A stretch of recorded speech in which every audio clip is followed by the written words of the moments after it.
ಬಿರಿಯಾನಿ ಪ್ರಿಯರೇ ಎಚ್ಚರ್. ಹೈದರಾಬಾದ್ನಲ್ಲಿ ಆಹಾರ ಕಲಬೆರಕೆ ಜಾಲವೊಂದು ಬಯಲಾಗಿದೆ. ಹೈದರಾಬಾದ್ನ ಮಲ್ಲೇಪಳ್ಳಿ ಪ್ರದೇಶದಲ್ಲಿ ಗೋಮಾಂಸವನ್ನು ಮಟನ್ ಎಂದು ಹೇಳಿ ಹೋಟೆಲ್ಗಳಿಗೆ ಪೂರೈಕೆ ಮಾಡುತ್ತಿದ್ದ ಆರೋಪದ ಮೇಲೆ ಇಬ್ಬರನ್ನು ಪೊಲೀಸರು ಬಂಧಿಸಿದ್ದಾರೆ. ಮೊಹಮ್ಮದ್ ಉಸ್ಮಾನ್ ಹಾಗೂ ಮೊಹಮ್ಮದ್ ಜಹಾಂಗೀರ್ ಎಂಬ ಆರೋಪಿಗಳನ್ನು ಸಿಸಿಎಸ್ ಕ್ರೈಂ ತಂಡ, ಎಚ್-ಫಾಸ್ಟ್ ತಂಡ, ಆಹಾರ ಸುರಕ್ಷತಾ ಅಧಿಕಾರಿಗಳು ಹಾಗೂ ಹಬೀಬ್ ನಗರ ಪೊಲೀಸರು ಜಂಟಿ ಕಾರ್ಯಾಚರಣೆ ನಡೆಸಿ ವಶಕ್ಕೆ ಪಡೆದಿದ್ದಾರೆ. ದಾಳಿಯ ವೇಳೆ ಸುಮಾರು 50 ಕೆಜಿ ಶಂಕಿತ ಕಲಬೆರಕೆಯ ಮಾಂಸವನ್ನು ಅಧಿಕಾರಿಗಳು ವಶಪಡಿಸಿಕೊಂಡಿದ್ದಾರೆ.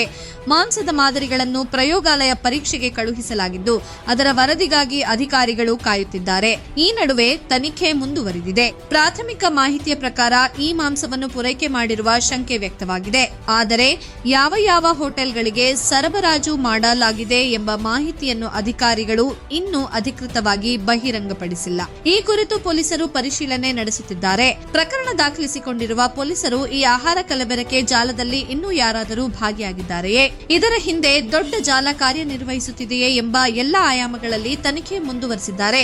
ಆಹಾರ ಸುರಕ್ಷತೆಗೆ ಸಂಬಂಧಿಸಿದ ಈ ಪ್ರಕರಣ ಹೈದರಾಬಾದ್ನಲ್ಲಿ ಆತಂಕಕ್ಕೆ ಕಾರಣವಾಗಿದ್ದು, ಪ್ರಯೋಗಾಲಯದ ಅಂತಿಮ ವರದಿ ಹಾಗೂ ಪೊಲೀಸ್ ತನಿಖೆಯ ಬಳಿಕ ಇನ್ನಷ್ಟು ಮಾಹಿತಿ ಹೊರಬೀಳುವ ಸಾಧ್ಯತೆ ಇದೆ.